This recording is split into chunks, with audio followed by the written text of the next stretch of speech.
বিহারার জ্যোতিষ্ঠির Saha higher secondary স্কুলে লাগামহীন দুর্নীতির অভিযোগ। বিহারার জ্যোতিষ্ঠির সাহা হায়ার সেকেন্ডারি স্কুলে লাগামহীন দুর্নীতির অভিযোগ তুললেন অভিভাবকরা। ৪৬ লক্ষ টাকা ব্যয়ে নবনির্মিত ভবনের বিভিন্ন স্থানে দেখা দিয়েছে ফাটল, ছাদ ফুটো হয়ে পড়ছে জল। এছাড়াও পড়ুয়া ও শিক্ষকদের মধ্যে গুরু শিষ্যের সম্পর্ক নেই বলে অভিযোগ করেছেন অভিভাবকরা। Video report Barak vision. আমার নাম সন্দীপ চক্রবর্তী। স্কুলটার নাম Yudhishthir Shah higher secondary school. আমার মেয়ে পড়াশোনা করে।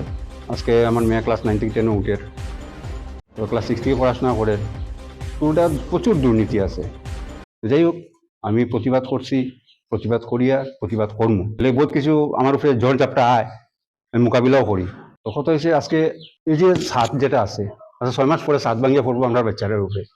আজকে টিচাররা তারা বাচ্চারা স্কুলে পড়ায় না।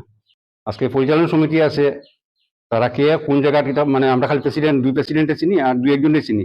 প্রত্যেক মাসে মিটিং হওয়ার কথা, মিটিংও হয় না। গার্জিয়ানদের কিছু দোষ আছে, তারাও সময় মতো আয় না বা প্রতিবাদ করে না। সবচেয়ে বড় কথা হয়েছে গিয়া, আজকে যে পরিস্থিতি দাঁড়াইছে আর কি, কোন সময় দুর্ঘটনা ঘটতে পারে, তখন আমার বাচ্চারা মারা যাব। তারা বাচ্চারা তো অন্য জায়গায় পড়াশোনা করে। আর স্কুলে মিনিমাম শিক্ষক আছেন।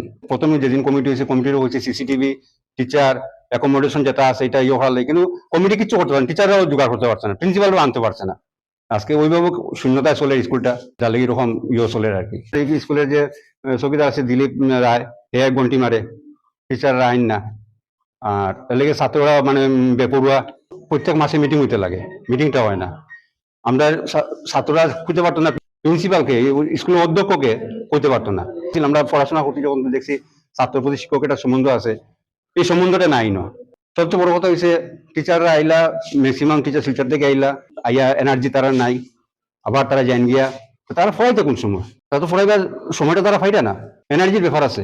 এই যে জায়গাটা সবুজ পরিবেশ অভয়ারণ্য, আমার মেয়ে কিটা করবো, ধরেন আমি আমার পুরো কইয়ার একটা জামা ব্যাগের মধ্যে ঢুকাই লুই আইব, আইয়া ওখানে মাঠ আছে, মাঠের মধ্যে অটো থাকে, ব্যান থাকে, উঠে গেল অটোর মধ্যে, জামাটা চেঞ্জ হলো, অটো লইয়া গেল গিয়া বা জঙ্গলে গেল গিয়া। এটা মানে আমরা এরিয়াটা পুরো মানে রেড এলিয়ান জিনিস করিল। আর রাস্তা আছে, কিন্তু রাস্তায় ইউজ না করে মাঠটা রোড বানায় নিয়েছে, গাড়িগুলা যদি না যায় তো এই জিনিসটা হয় না আর কি।